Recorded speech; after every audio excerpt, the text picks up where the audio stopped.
Hello दोस्तों, कैसे हैं आप लोग। उम्मीद करते हैं कि आप लोग अच्छे होंगे। तो दोस्तों, आज हम फिर से एक नए वीडियो में आप लोग का स्वागत करते हैं। और ये क्लास 9 का मैथ का जो समुद्रन का सेट है वो हम लोग दूसरा सेट करने वाले हैं। इससे पिछले वीडियो हम लाइव क्लास ला के और पहला सेट करवाएं, ठीक है। तो आज के इस वीडियो में हम इसमें दिखाएंगे कि ये सेट पूरे सेट 2 को पूरे हम लोग सोल्यूशन करने वाले हैं। तो वीडियो को ध्यान से देखिएगा, सारे क्वेश्चन अच्छे तरीके से समझ में आ जाएगा, ठीक है। तो सबसे पहला क्वेश्चन क्या है, देखिए यहाँ पे कि कौन परिमेय संख्या है, ठीक है। परिमेय क्या होता है, जिसको हम p बटा क्यू के रूप में लिख सकते हैं, ठीक है। तो p बटा क्यू के रूप में हम किसको लिख सकते हैं, जैसे पाई को हम नहीं लिख सकते हैं, रूट में जो भी संख्या रहता है उसको भी नहीं लिख पाते हैं, लेकिन जीरो यहाँ पे है तो जीरो को हम लोग लिख सकते हैं, ठीक है। जैसे कि यहाँ पे जीरो है, ऐसे जीरो तो 0/1 लिख सकते हैं, 0/2 लिख सकते हैं, 0/-1 ऐसे लिख सकते हैं, ठीक है। तो ये लिख सकते हैं, क्लियर। तो इसलिए जीरो क्या है, एक परिमेय संख्या है, ठीक है। तो इसका ऑप्शन जो होगा 2 इसका राइट आंसर हो जाएगा, ठीक है। उसके बाद ये देखिए दूसरा क्वेश्चन है यहाँ पे कि 5√3 - 2√3, यहाँ रूट के अंदर 3 और यहाँ पर भी 3 है, ठीक है। तो यहाँ पे हम लोग क्या करेंगे, 5 में 2 घटा देंगे, ठीक है। 5 में 2 घटा देंगे तो 3 बचेगा, ठीक है। तो 3√3 होगा, ठीक है। इसका कितना आंसर हो जाएगा, 3√3। तो इसका आंसर यहाँ हो जाएगा 3√3, ठीक है, क्लियर। चलिए तीसरा क्वेश्चन क्या है यहाँ पे कि 64 के पावर 1/2 का मान है, ठीक है। 64 का 64 के पावर 1/2 का मान क्या होगा, ठीक है। तो इसको चलिए इसको हल करेंगे, ठीक है। क्या लिखा है कि 64 के पावर 1/2 है, ठीक है। देखिए बट्टा वाला जो रहेगा उसी को हटाना है, ठीक है। तो कोई ऐसी संख्या को हम लोग स्क्वायर करने पे 64 ला सकते हैं, जैसे कि 8 का स्क्वायर करने पे क्या होता है, इसको हम लोग ला सकते हैं, ठीक है। तो इस इतना लिख दिए, 64 को हमें 8 के स्क्वायर में बदल दिए और यहाँ पावर 1/2 पहले था सो लिख दिए, ठीक है। अब इसको ब्रैकेट हटेगा तो ये गुना हो जाता है, ठीक है। तो 2 गुना यहाँ पे 1/2, तो ये कट गया, ठीक है। अब 8 के पावर 1 तो आंसर क्या हो जाएगा 8, ठीक है। तो इसका राइट आंसर क्या हो जाएगा 8 होगा, क्लियर। चलिए अब है चौथा क्वेश्चन, यहाँ पे देख सकते हैं 1/√7 के क्या है, 1/√7 के हर का परिमेयकरण करना है। तो हर का परिमेयकरण करना आता होगा सभी को कि हर का परिमेयकरण कैसे करते हैं, ठीक है। तो हर का परिमेयकरण जैसे 1/√7 है तो हर से ही ऊपर नीचे हम लोग गुना कर देते हैं, ठीक है। क्या करते हैं, हर से ही ऊपर नीचे गुना कर देते हैं, ठीक है। तो यहाँ से इसको गुना करेंगे तो √7 ही होगा, और √7 गुना √7 क्या हो जाएगा 7। तो √7/7 ये जो जहाँ पे ऑप्शन होगा वही इसका राइट आंसर हो जाएगा, क्लियर। चलिए यहाँ पे कितना आंसर है देख सकते हैं, तीसरा ऑप्शन में दिखाया गया है √7/7, ठीक है। इसमें से कह रहा है कि कौन बहुपद है, ठीक है। तो बहुपद कल का वीडियो में भी बताए थे कि जिसका बट्टा में चाहे रूट में जो भी होगा वो बहुपद नहीं होता है, ठीक है। चाहे जिसका पावर माइनस में हो वो भी बहुपद में नहीं होता है, ठीक है। तो यहाँ पे देखिए, यहाँ पे रूट में है, ये भी बट्टा में है, ठीक है। और यहाँ पे इनमें से कोई नहीं लिखा है, और यहाँ पे देखिए ये दिख रहा है बहुपद, तो यही इसका राइट आंसर हो जाएगा, क्लियर। ये चीज़ देखना है कि रूट में नहीं होना चाहिए और बट्टा में नहीं होना चाहिए कोई भी पद, ठीक है। कोई भी पद क्या होना चाहिए, रूट में या बटा में नहीं होना चाहिए, तो वो क्या होता है, बहुपद होता है, ठीक है। चलिए छठा क्वेश्चन है px = 2x + 1 का शून्यक होगा। तो शून्यक निकालने के लिए क्या करते हैं हम लोग, बराबर 0 करके निकालते हैं, ठीक है। तो यहाँ पे दिया है 2x, क्या है 2x + 1 बराबर हम लोग 0 करके बना सकते हैं। तो 2x इसको हम इधर करेंगे तो -1 हो जाएगा, और ये गुना में इधर करेंगे तो भागा में हो जाएगा, तो -1/2 हो जाएगा, जो इसका राइट आंसर हो जाएगा, ठीक है। -1/2 कितना हो जाएगा, इसका राइट आंसर हो जाएगा। कितना नंबर का क्वेश्चन, तो छठा नंबर का क्वेश्चन, ठीक है। 6 नंबर का क्वेश्चन है, देखिए दूसरा में -1/2, क्लियर। तो इसी तरह बनेगा। अब सातवां क्वेश्चन देखिए, यहाँ पे जो क्वेश्चन हल करने लायक रहेगा उसको हल कर देंगे, और जो यहीं से समझने लायक होगा उसको यहीं पे हम समझा देंगे, ठीक है।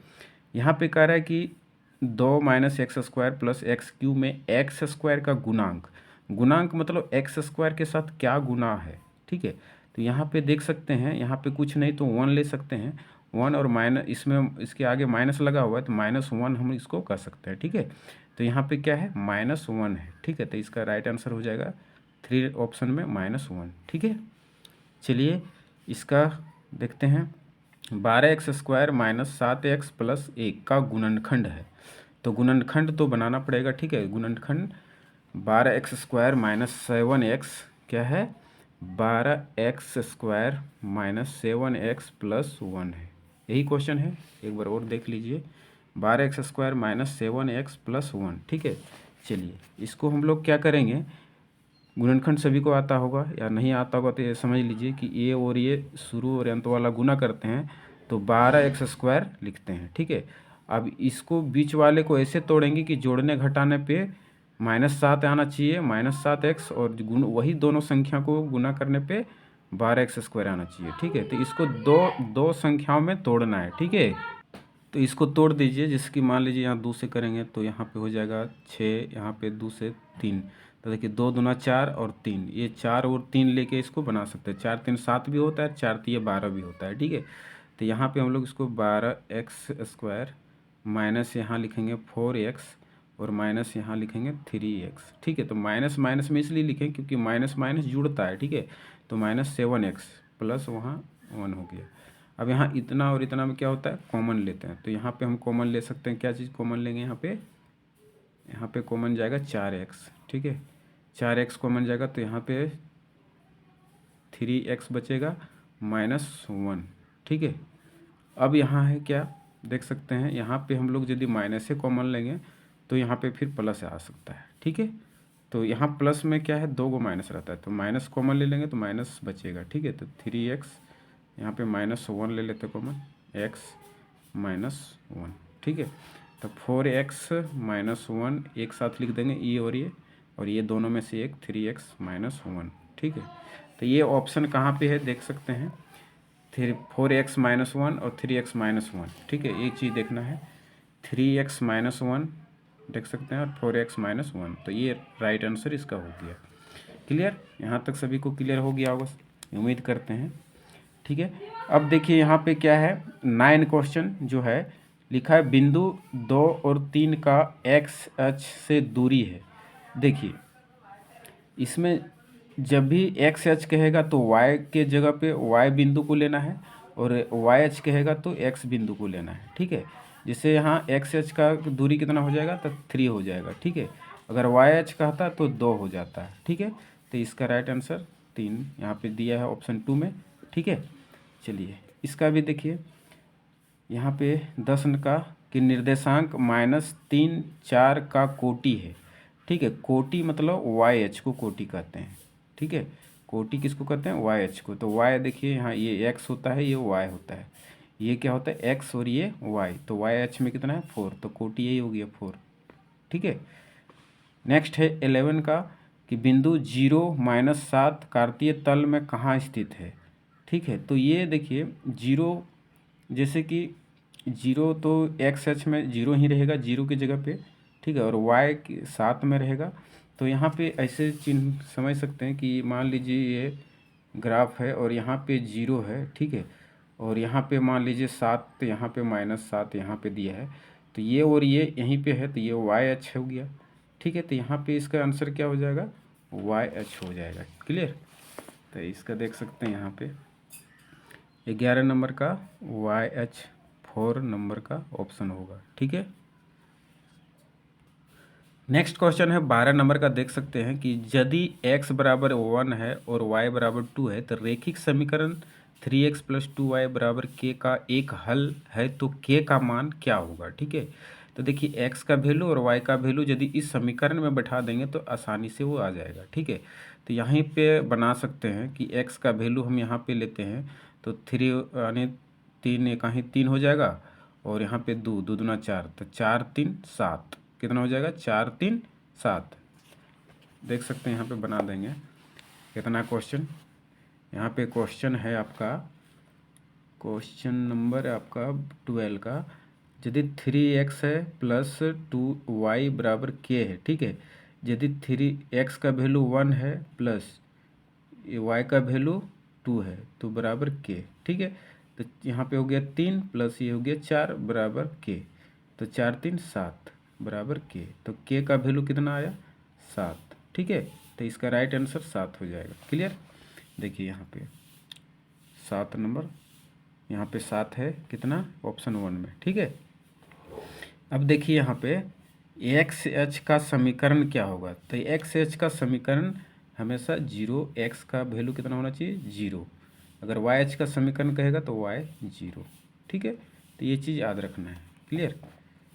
चलिए नेक्स्ट क्वेश्चन है क्या, यहाँ पे लिखा है कि रेखिक समीकरण दिया गया है 2x + y बराबर 5। तो इस टाइप का क्वेश्चन हमेशा जो होता है वो एक हल कहेगा तो उसको क्या करना है, ऑप्शन से तुरंत चेक कर लेना है। ठीक है, जैसे यहाँ पे 2 दूना 4 और 2, 4 2 6 हो जाता है, तो 5 के बराबर लाना है। ठीक है, तो ये नहीं होगा। यहाँ पे 2 1 ही 2 और 2 1 ही 2, यहाँ 2, तो 2 2 4 होता है, 5 के बराबर नहीं हुआ। यहाँ 2 दूना 4 और यहाँ पे 1 बैठाएंगे तो 4 और 1 5, तो 4 और 1 5 5 5 हो गया बराबर। तो यहाँ पे ऑप्शन 3 इसका राइट आंसर हो जाएगा। क्लियर। चलिए 15 नंबर का क्वेश्चन है, यूक्लिड का कथन कि सभी समकोण एक दूसरे के बराबर होते हैं निम्न रूप में दिया गया है। तो ये जो यूक्लिड दिया था समकोण एक दूसरे के बराबर होते हैं, वो एक अभिधारणा दिया था। ठीक है, क्या दिया था, एक अभिधारणा दिया था। तो वो अभिधारणा जहाँ पे होगा देख सकते हैं ये। ठीक है, तो ये क्वेश्चन आपको 5वां चैप्टर में मिलेगा। ठीक है, वहाँ पे आपको उसका भूमिका पढ़ने से आपको ये क्वेश्चन का आंसर मिल जाएगा। ठीक है, चलिए लिखा है 16 नंबर का कि दिए हुए बिंदु से होकर कितनी रेखाएं जा सकती है। तो एक बिंदु, मान लीजिए एक बिंदु है। ठीक है, एक बिंदु से हम लोग अनेक सारा रेखाएं खींच सकते हैं यहाँ से, कि एक बिंदु से अनंत रेखाएं खींची जा सकती है। ठीक है, अनंत रेखाएं खींची जा सकती है। तो यहाँ पे अनंत जहाँ पे होगा ऑप्शन देख सकते हो, ऑप्शन अनंत है। ठीक है, अब 70 डिग्री का पूरक कोण यदि दो कोण का योग 90 हो जाता है तो पूरक कोण वही होता है। ठीक है, पूरक कोण 90 डिग्री होता है, दो कोणों का योग। तो एक यदि 70 है तो 70 इसमें घटा देंगे तो कितना बचेगा 20 डिग्री। तो 20 इसका राइट आंसर हो जाएगा 3, ऑप्शन नंबर 3। ठीक है, तो अभी 17 नंबर क्वेश्चन हो गया। टोटल इसमें 40 क्वेश्चन है। ठीक है, तो वीडियो में अंत तक बने रहिएगा। ठीक है, इसको पलटते हैं। नेक्स्ट है 18 नंबर का क्वेश्चन, देख सकते हैं कि यदि एक त्रिभुज का एक कोण शेष दोनों कोणों के योग के बराबर है तो वह त्रिभुज ऐसे भी समकोण होता है। आप लोग को पता होगा कि यहाँ पे यदि एक समकोण त्रिभुज है ऐसे, तो यहाँ पे जो होता है ये 90 डिग्री होता है। तो 90 जो होगा, 90 और 90 कितना हो जाएगा, 90 90 180 होगा। ठीक है, 180 होगा। तब 90 और 90 180 होगा, तो ये दोनों कोणों का जोड़ने पर कितना आएगा, 90 के बराबर आएगा। ठीक है, तब 180 आएगा। क्लियर, क्योंकि त्रिभुज के तीनों कोणों का योग 180 के बराबर होता है। ठीक है, तो यहाँ पे दोनों कोणों का योग कितना होना चाहिए, 90, जो तीसरे कोण के बराबर होता है। ठीक है, तो ये समकोण होना चाहिए। ठीक है, तो यहाँ पे ऑप्शन नंबर 2 में इसका राइट आंसर हो जाएगा। ठीक है, अब यहाँ पे देखिए ये तो दिख रहा है, इसका राइट आंसर, इसको देखने से भी मार सकते हैं आप लोग कि आकृति में x का मान होगा। यहाँ पे देख सकते हैं ये और ये जोड़ेंगे तो 40 और 5 कितना होता है, यहाँ 50 और 40 90 होता है। तो ये भी 90 90 90 180। ठीक है, तो 90 यहाँ है तो इधर वाला भी 90, क्योंकि ये रेखिक समीकरण होता है। तो 180 में 90 घटाएंगे तो 90 आएगा, तो 90 इसका राइट आंसर हो जाएगा। ठीक है, ये तो आसानी से समझ में आ रहा है। ठीक है, अब देखिए 20 नंबर का, निम्नांकित में से कौन त्रिभुजों की सर्वांग समता की कसौटी नहीं है। तो देखिए एंगल साइड एंगल होता है, साइड साइड साइड होता है, एंगल एंगल एंगल ये नहीं होता है। ठीक है, ये चीज़ याद रखिएगा, साइड एंगल साइड होता है क्योंकि ये शुरू में ही दिया है साइड एंगल साइड। ठीक है, उसके बाद ये दिया है, ये दिया है। 3 आपका सर्वांग समता नियम दिया है आपका बुक में, जो इसमें से एंगल्स एंगल एंगल ये नहीं दिया है। ठीक है, तो ये नहीं होता है। क्लियर। चलिए यहाँ पे है त्रिभुज ए बी सी में कौन ए बराबर 70 डिग्री है, कौन बी बराबर 50 डिग्री है एवं सी बराबर 60 डिग्री है। तो कौन सत्य है, कौन सा हो जाएगा। ठीक है, तो यहाँ पे देख सकते हैं कि यदि हम लोग ए बी को जोड़ेंगे तो कितना होगा, ए बी को जोड़ेंगे और बी सी को जोड़ेंगे तो यहाँ पे यही चीज़ देखना है, ठीक है। ये त्रिभुज में ऐसे इसको बना के देखेंगे तो लंबा बनेगा। इसके लिए डायरेक्ट समझाते हैं कि ये बी सी है, ठीक है। यहाँ पे हो गया ये बी सी, यहाँ पे क्या दिया है, जैसे ये बराबर दिया 70 डिग्री, ठीक है, और बी बराबर दिया है 50 डिग्री, और ये दिया है 60 डिग्री, ठीक है। तो यहाँ पे यदि ए बी क्या होगा, ये बी ऐसे जोड़ेंगे और बी सी जोड़ेंगे, यहीं से समझते हैं कि ये बी और ये जोड़ेंगे तो कितना होगा, ये हो जाएगा आपका 120, ठीक है, और इसको जोड़ेंगे तो 110, ठीक है। 110 जो होगा वो देखो ए सी भी 70 और इसको जोड़ेंगे तो ये हमेशा बी सी हमेशा बड़ा रहेगा ए बी और ए सी से, ठीक है। तो इसका राइट आंसर 3 नंबर का हो जाएगा। क्लियर। चलिए नेक्स्ट क्वेश्चन देखते हैं। नेक्स्ट क्वेश्चन है आपका कि समांतर चतुर्भुज ए बी सी डी में कोनों सी तथा डी का योगफल क्या होगा, ठीक है। कोनों ए बी सी डी का चतुर्भुज में समांतर कोनों का योग क्या होगा। तो आप लोग जानते होंगे कि जो चतुर्भुज होता है वो होता है सभी कोण 90 डिग्री का भी मान सकते हैं इसका, ठीक है। 90 डिग्री का यानी सभी कोण ऐसे 90 डिग्री मान लिए, क्योंकि चतुर्भुज में जैसे वर्ग में हो गया और आयत में क्या होता है 90-90, ठीक है। चारों कोणों का योग 360 होता है। तो यहाँ पे दो कोण का मान पूछ रहा है। मान लीजिए यहाँ ये है, बी है, सी है और डी है, ठीक है। तो यहाँ पूछ रहा है कि सी और डी का, तो सी और डी का वैल्यू कितना हो गया 90-90, 90 + 90 कितना हो जाएगा 180, ठीक है, 180 हो जाएगा। क्लियर। चलिए तो इसका राइट आंसर होना चाहिए 180, ठीक है, 180 डिग्री, ठीक है। चलिए नेक्स्ट क्वेश्चन है समचतुर्भुज के विकर्ण परस्पर क्या होते हैं। परस्पर क्या होता है, समचतुर्भुज के विकर्ण परस्पर होते हैं, लंब होते हैं, ठीक है। तो ये सब आप चतुर्भुज जिस समय चैप्टर पढ़ेंगे उस समय सारे चीज़ लिखाया गया होगा आपको, जो भी टीचर होंगे वो स्कूल में आपको लिखाया गया होगा। आपको अलग से इसका क्लास हम चतुर्भुज का बना देंगे जिसमें पूरे डिटेल चतुर्भुज के बारे में ही बता देंगे, ठीक है। तो उस समय आपको समझ में आएगा कि लंब क्यों होता है विकर्ण, ठीक है। तो इसका राइट आंसर याद रखना है कि समचतुर्भुज के विकर्ण जो होता है वो लंब होता है, परस्पर लंब होता है, ठीक है, ये चीज़ याद रखना है।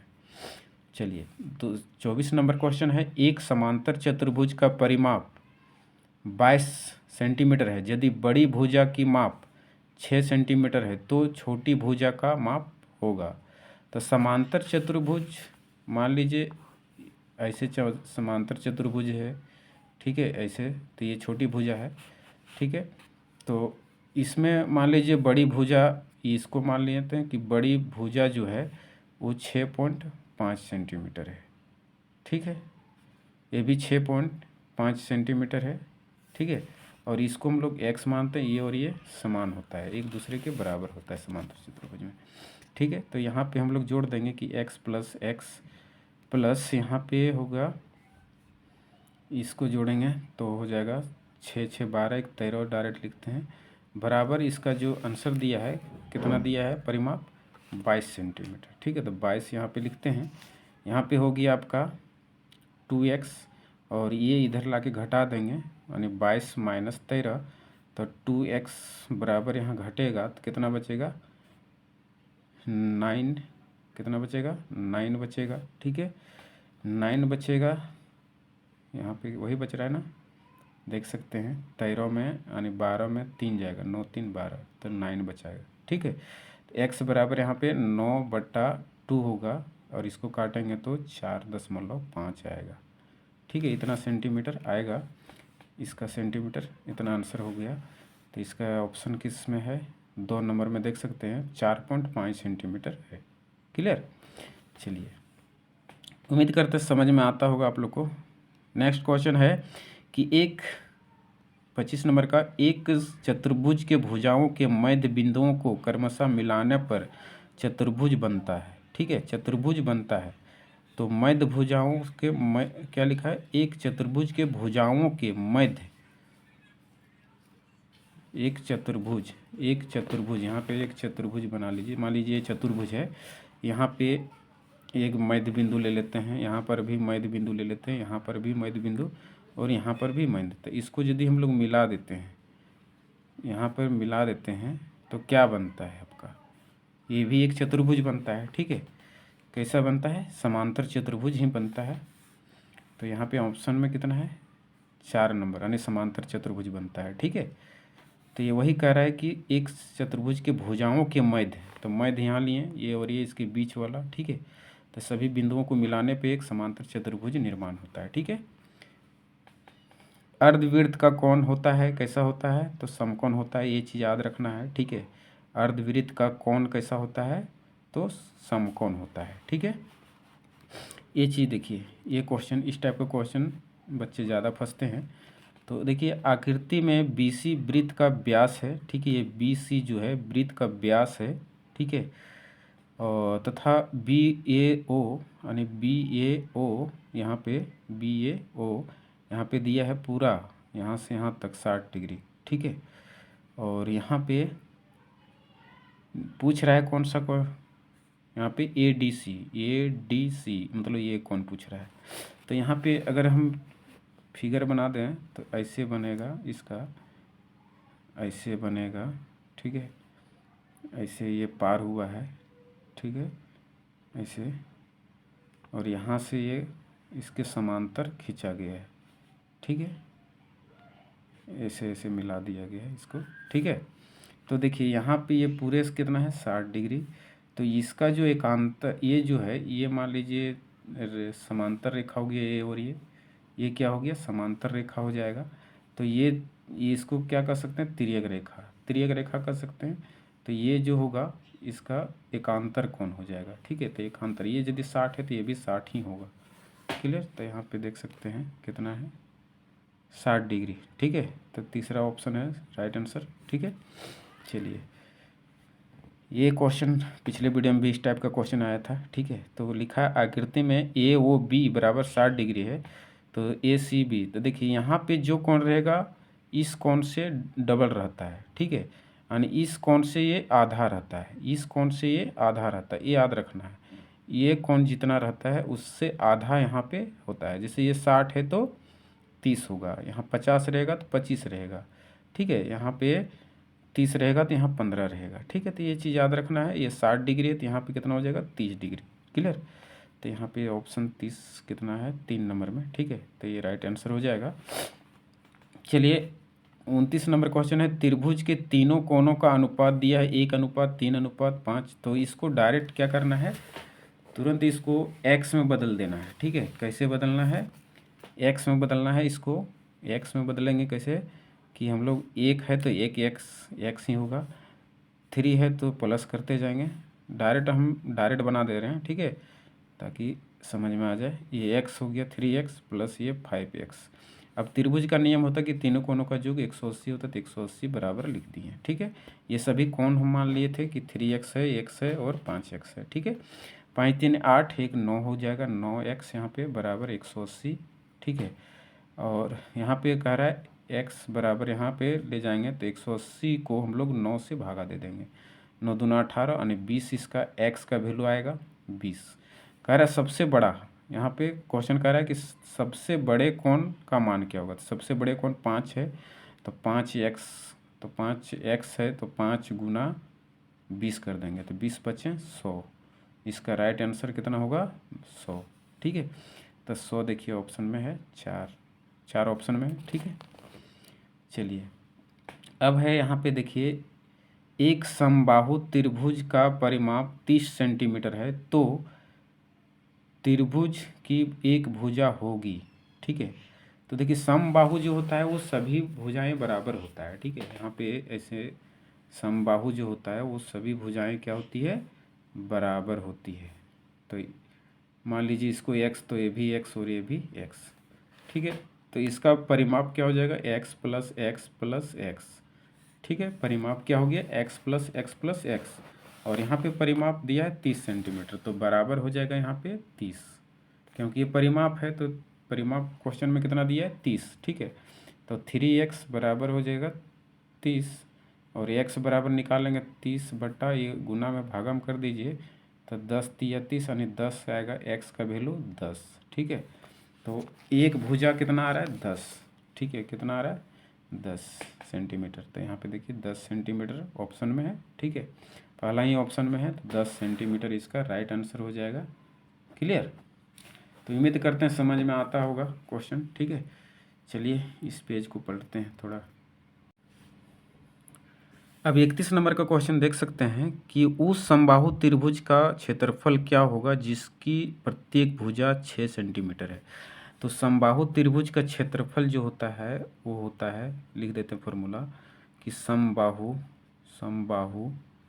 त्रिभुज का क्षेत्रफल, ठीक है, होता है √3/4 भुजा स्क्वायर। क्या होता है, भुजा स्क्वायर। ये फॉर्मूला होता है। देखिए फॉर्मूला याद नहीं रहेगा तो नहीं बनेगा। ठीक है, अब देखिए यहाँ भुजा दिया है 6 सेंटीमीटर, तो इसी पर बैठा दीजिए √3/4 इंटू भुजा स्क्वायर मतलब 6 का स्क्वायर। ठीक है, तो 6 का स्क्वायर करेंगे हम लोग तो √3/4 इंटू यहाँ पे कितना हो जाएगा 36। यहाँ से काटेंगे 4 9 36। ठीक है, तो यहाँ ये गुना हो जाएगा तो 9√3, ठीक है, सेंटीमीटर स्क्वायर। ठीक है, इसका राइट आंसर हो जाएगा 9√3 सेंटीमीटर स्क्वायर। तो इसका ऑप्शन नंबर 1 में ही ये दिया गया है। ठीक है, चलिए इधर फॉर्मूला पूछा है, देख सकते हैं कि r त्रिज्या वाले गोले का आयतन होता है, तो इसका क्या होता है 4/3 पायर क्यू। क्या होता है गोले का आयतन, गोले का आयतन याद रखना है क्या होता है, गोले का आयतन, गोले का आयतन जो होता है वो फॉर्मूला ही होता है 4/3 पायर क्यू। ठीक है, ये फॉर्मूला है, इसको याद रखना है। ठीक है, देखिए बहुत सारे ऐसे फॉर्मूला ही पूछ दिया है। फिर लिखा है 33 में, देखिए कि उस गोले की त्रिज्या क्या होगी जिसका पृष्ठीय क्षेत्रफल 154 है। देखिए गोले का पृष्ठीय क्षेत्रफल होता है 4πr²। ठीक है, गोले यहाँ पे होता है कि गोले का पृष्ठीय, ठीक है, पृष्ठीय क्षेत्रफल जो होता है वो होता है 4πr²। ठीक है, तो यहाँ इसका पृष्ठीय क्षेत्रफल 154 दे रखा है। ठीक है, देखिए क्वेश्चन में दे रखा है 154 सेंटीमीटर स्क्वायर, और इधर 4π, यहाँ पाई का मान 22/7 ले लेते हैं, और यहाँ पे r² है तो r² नहीं दिया है। त्रिज्या निकालना है, देख सकते हैं यहाँ पे वही कह रहा है गोले की त्रिज्या क्या होगी। ठीक है, तो यहाँ पे इसको हल कर दीजिए। तो देखिए ये गुना में है, ये गुना वाला सब नीचे और ऊपर, नीचे वाला ऊपर चला जाएगा, यानी r² बराबर डायरेक्ट लिखेंगे 154 गुने 7 हो जाएगा बटा में 4 गुना 22। ठीक है, तो यहाँ पे हो जाएगा 22×7 154 हो जाएगा। ठीक है, तो r² बराबर 7 7 49 हो जाएगा, रूट नहीं देंगे, 49/4। ये स्क्वायर को हटाएंगे तो रूट में बदल जाएगा, रूट में यहाँ पे 49/4, तो इसको हम लोग बदलेंगे 7/2। ठीक है, इसका वर्गमूल निकलेगा 7/2। अब इसका आंसर हो जाएगा, इसको भागा देंगे तो 3.5 आएगा। ठीक है, इतना सेंटीमीटर इसका त्रिज्या हो जाएगा।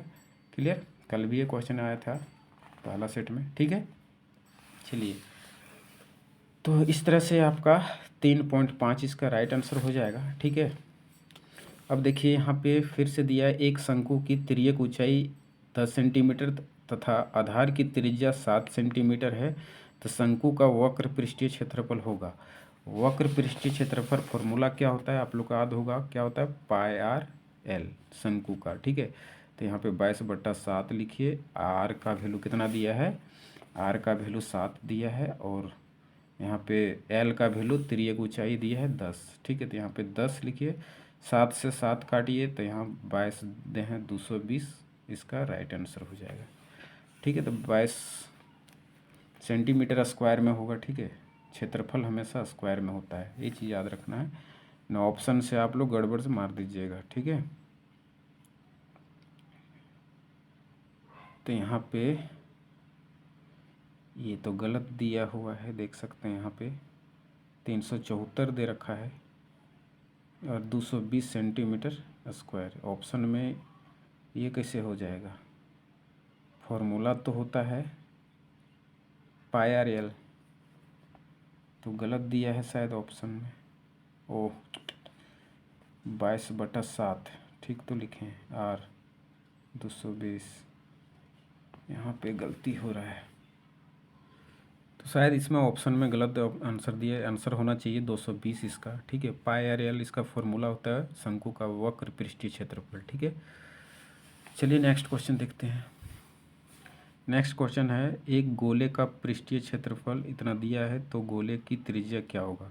वही फॉर्मूला 4πr²। ठीक है, गोले का जो होता है 4πr²। ठीक है, इसके ये पृष्ठीय क्षेत्रफल है तो ये कितना दिया है गोले का? यहाँ 196 पाई दिया हुआ है। ठीक है, तो यहाँ से पाई काट दीजिए। ठीक है, और ये गुना में है तो भागम कर दीजिए, यानी 196/4।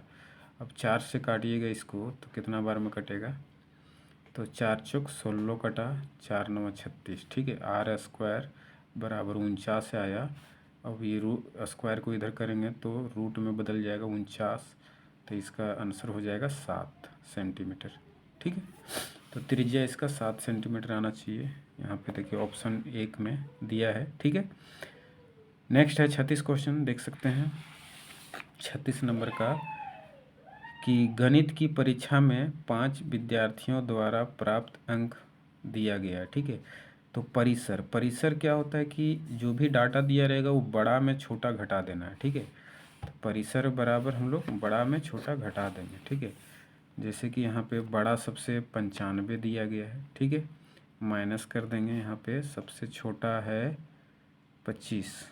ठीक है, 25, तो सबसे छोटा 25 है और सबसे बड़ा अंक है 95, तो इसको घटा दीजिए 0, 9 में 2 जाएगा तो 7, तो 70 जो होगा इसका राइट आंसर होना चाहिए, ऑप्शन नंबर 1।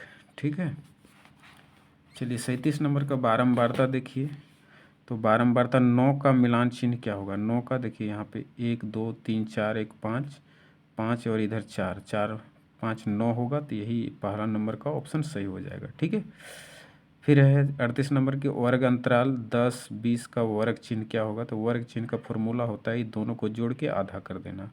दोनों को जोड़ के क्या करना है? आधा कर देना है। तो 10 और 20 30 हो जाएगा, 30 का आधा 15, तो इसका राइट आंसर 15 हो जाएगा। ठीक है, यही चीज़ याद रखना, वर्ग चिन्ह बराबर दोनों को जोड़ के आधा कर देना है, तो ये हो जाएगा 15। ठीक है, अब इसमें से कह रहा है कि 17 ये जित दिया है, मैं 17 की बारंबारता क्या होगा? तो 17 क्या बार आया? 1 2 3 बार, तो 3 होगा इसका राइट आंसर। देखिए 3 है, यानी जितना बार ये रिपीट होता है उतना उसका बारंबारता होता है। ठीक है, तो इसका राइट आंसर हो जाएगा 3। ठीक है, अब यहाँ लास्ट क्वेश्चन है 40 नंबर का, कि दंड आलेख के निर्माण में किसका महत्व है? ठीक है, तो दंड की लंबाई का होता है। ठीक है, लंबाई का महत्व होता है, तो यहाँ पे लिखा हुआ दंड की लंबाई का। ठीक है, तो उम्मीद करते हैं सारे क्वेश्चन आप लोग को समझ में आ गया होगा। अगर जो भी नहीं आया हो तो कमेंट करके बताइए कि कौन सा क्वेश्चन नहीं आया समझ में, उसका अलग से वीडियो हम छोटा सा बना के और फिर से अपलोड कर देंगे। ठीक है, तो आशा करते हैं सारे क्वेश्चन अच्छे तरीके से क्लियर हो गया होगा।